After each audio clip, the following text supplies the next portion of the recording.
देखो क्या होता है, जैसे कुछ कुछ टीचरों को बुलाया इसलिए जाता है कि दबाया जा सके। रियल बात यही होती है, वो सिस्टम है, वो सिस्टम भी जानता है कि क्यों अफंड करना।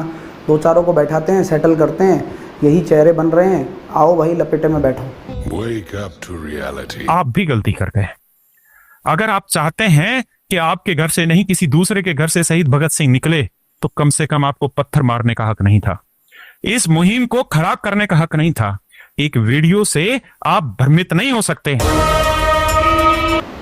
ठीक है, अगर मान लो ज़्यादा लोग होते हैं ना, हकीकत है कि बताना चाहिए था कि ज़्यादा लोग आए हैं। ज़्यादा लोग आते तो आदमी सेटल नहीं हो पाता है, सामने वाला भी सोचता है कि मांगे माननी पड़ेंगी, क्योंकि वहाँ पर अलग अलग विचारधारा वाले लोग होते हैं।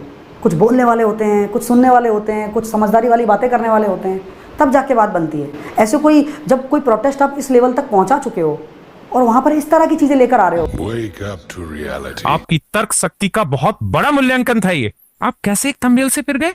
आपने कैसे लॉलीपॉप लॉलीपॉप चिल्ला दिया? अब मुझे इस बात को बताइए कि ये जो मीम्स वायरल हो रहे हैं, आपको कौन सी ऐसी चीज लगी कि आपने ये मीम्स बनवा दिए? जो मेरे बाकी साथी टीचर नाराज हो रहे हैं, एक बात तो बताइए, 31 तारीख को किसको सोफे पे बैठा दिया गया? 31 तारीख को किसने एसी में सफर कर लिया?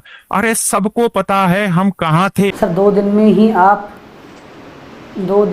आप छोड़ के भाग आए। अब भाषण मत दीजिए, मीडिया के सामने आप रेलवे का मुद्दा उठा सकते थे। कौन सी मीडिया भाई? वो मीडिया पैसे लेकर बैठी है, तुम्हें पता नहीं है क्या? वो मीडिया ऐसे चल रही थी इशारों में, ऐसे हो रहा था, मैं तो शॉक हो गया। लेकिन मैं हाथ जोड़ के इन कोबरा से भी माफी मांगता हूं भाई, जो हुआ सो हुआ। ये जो लड़ाइयां अभी लड़ी हैं, ये तो ये दोनों चेहरे कामयाब कर देंगे। इस एसएससी सीजीएल के पेपर को अगर पोस्टपोन कराए जा सकने के लिए कोई एफर्ट इस दुनिया में करा जा सकता है, वो एफर्ट तो ये लोग कर देंगे। मैं लिख के दे रहा हूं, कर रहे हैं दोनों मिलके। इसके आगे की लड़ाई अब आपके मार्गदर्शन में चली जाएगी। प्रभु, आप लड़ाई लड़िए। अगर एक रत्ती भर भी कमी हमारी तरफ से दिखे तो आप हमें कहना। इस बार आप आगे आगे चलिए और हम पीछे पीछे हैं। मुद्दे की कर रहे हो बात? वहाँ तो ये लग रहा था कि भाई अंधे अंधे अंधे मामा, क्या कहते हैं, अंधे मामे से काना मामा ठीक, कि भाई चलो बात रखी जाए, कोई भी रखे, चाहे हम रखे चाहे कोई रखे। मीडिया की बात करोगे? बताऊं तुम्हें एक हकीकत बात, ज्ञान बिंदु वाले सर हैं, रोशन सर, बिहार वाले, वो आदमी कितना बड़ा आदमी है पता है? बिहार में अगर खड़ा हो जाए तो पैर रखने की जगह ना मिले। जितने भी यहाँ टीचर हैं ना, जितने भी खड़े थे, उनसे तगड़ा, मतलब तगड़ा क्राउड है उसका, समझ रहे हो? तो वो भाई मीडिया वाली क्या कर रही थी, न्यूज़ तक वाली लड़की, ऐसे ज्ञान बिंदु सर बेचारे सर बोले रोशन सर कि हाँ मैम बताइए, ऐसे ऐसे ये हो रहा है। उधर उसको देखा कोई दूसरा टीचर, अब तुम समझ जाओ कौन देखा होगा, आधे क्वेश्चन को छोड़ के भाग गई उधर, आधे क्वेश्चन में छोड़कर भाग गई। बताओ, अब उस बंदे की बेइज्जती नहीं हुई है वहाँ? जो जो टीचर दिल्ली में थे उनसे मैं मिल के आया, उनसे हाथ जोड़ के माफी मांगी कि सर हमें पता है, लेकिन मानिए इस बात को कि हमारे पास वक्त नहीं था उस समय पे।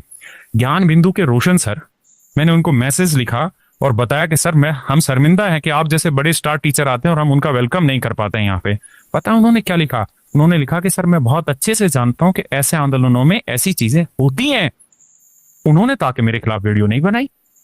मेरे भाई, आप किस चीज पे बरगलाने लग रहे हैं? आप अभिनय सर के लिए, नीतू मैम के लिए लिख रहे हैं कि लॉलीपॉप लेकर आ गए। अगर ये लॉलीपॉप लाते तो 8-8 लड़ाइयां जीतते नहीं। आपको क्या लगता है कि जितेंद्र सिंह जी ने नीतू मैम और अभिनय सर को पहचाना नहीं? नीतू मैम को मुंह फट उन्होंने सीधा जवाब दिया, हाँ मैडम आपको तो हम जानते हैं, 2017-18 में भी आपने किया था और इस बार के भी आंदोलन को आप फंडिंग करने लग रहे हैं। अभिनय सर को यहां तक के भी शब्द इस्तेमाल किए पीएस द्वारा कि सीधे होके तरीके से बैठिए, लेकिन वो आदमी नीडर होके खुल के बोलता है। मैं उसकी तारीफ करता हूं।